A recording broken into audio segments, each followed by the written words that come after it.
Il s'agit d'une initiative du gouvernement camerounais financée par le Fonds des Nations Unies pour la consolidation de la paix, en abrégé PBF, entendez, Peace Building Fund, ayant pour but de promouvoir et de consolider la paix et la cohésion sociale au moyen des processus électoraux pacifiques dans notre pays.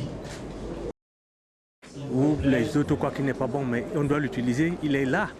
C'est un texte, il faut l'utiliser en attendant de faire des propositions.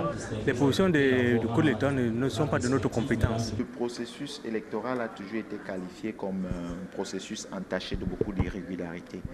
Et la facilitation qu'on pourrait constater aujourd'hui dans le dialogue entre les acteurs prenant part au processus et l'organisation, l'institut qui organise le processus, nous ne pouvons qu'encourager cela. Vous savez, parfois, nous ne nous entendons pas sur certaines choses qui ont juste besoin d'être mieux expliquées.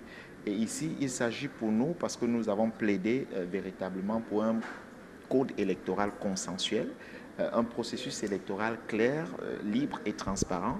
Donc, il est important que nous puissions discuter avec l'institution qui organise les élections. Vous savez, ça fait un moment que nous avons fait des propositions et il est de notre devoir et même du devoir de cette institution qui est aujourd'hui appuyée par le PNUD, n'est-ce pas, de discuter avec les acteurs qui prennent part à ce processus pour que le Camerounais et le Cameroun aient un processus électoral libre, juste et transparent. Nous sommes là pour gérer le code électoral et voir les difficultés pour ressortir là-dessus, notamment en ce qui concerne le maintien du dialogue permanent.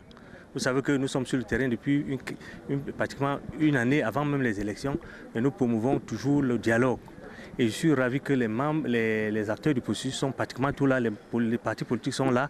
Ça donne un certain élan et ça donne aussi la crédibilité de l'élection Cameroun qui s'ouvre. Je l'ai dit tout à l'heure qu'il y a une nécessité de faire une élection inclusive. D'abord, ne pas oublier les jeunes qui sont en train de monter, les femmes et les hommes de même égalité. C'est ça notre idée. Nous ne sommes pas venus ici pour discuter du code électoral. Je représente ici la société civile pour m'assurer que la prise en compte du genre et des personnes vivant avec un handicap est prise en compte. Il est évident aujourd'hui que le code électoral tel qu'il est rédigé possède à son sein des articles qui sont parfois anticonstitutionnels d'une part et qui peuvent être sujets à équivoque dans son application sur le terrain. Je pense que maintenant qu'elle est calme et les partenaires internationaux sont dans les dispositions de pouvoir aplanir ces dispositions-là, on va devoir regarder sereinement cette approche-là. J'ose croire que nous arriverons à quelque chose d'extrêmement important parce que le gouvernement camerounais, dans sa démarche actuelle, vient de dénoncer, vient de décréter la zone du nord-ouest, du sud-ouest et de l'extrême nord, zone sinistrée. Quel impact auront cette zone dans le processus électoral?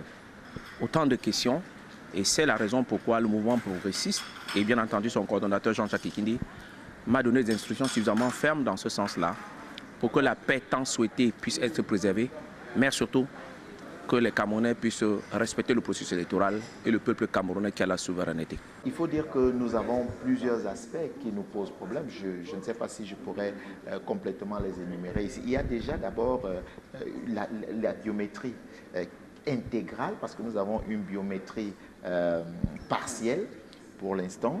Et nous avons parlé, n'est-ce pas, d'un vote à double tour. Nous avons parlé de l'âge électoral qui doit être, la majorité électorale qui doit être revue à 18 ans. Parce qu'aujourd'hui, on peut pénalement répondre à 18 ans, mais pas voter à 18 ans. Et c'est un problème pour nous.